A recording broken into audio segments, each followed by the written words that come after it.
One would ask Inky Bemea that you predicted the past, what about the future? So what after the mad rush? We anticipate that the discussions will come to fruition. There will be a lifting of the sanctions of European Union and perhaps UN.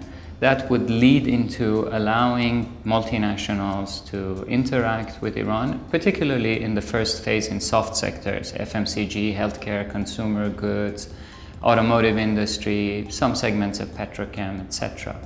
And for that, the funds have to flow. So we anticipate and expect at least 11 or 12 designated banks in Europe and Asia Pacific, in the region, and Iran to handle these transactions. And this may not be necessarily the legacy top 10 banks, but other banks that could provide flow of the funds. And interestingly enough is the flow of investors and investments, and the challenge is to identify the right partners. There will be a lot of wannabe investors, a lot of look-alike partners, and due diligence matters. And the right entry models are very far in between. So we anticipate that there will be a lot of mistakes for not seeking the right advice, a lot of challenges as such.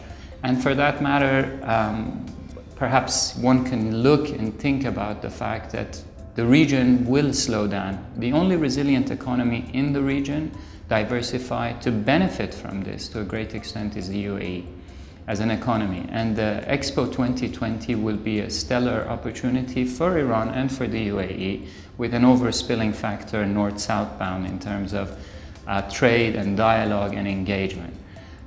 We would like to refer this grand development as such, economic development, as everybody rushing to the base camp, trying to get to the summit of sales and growth.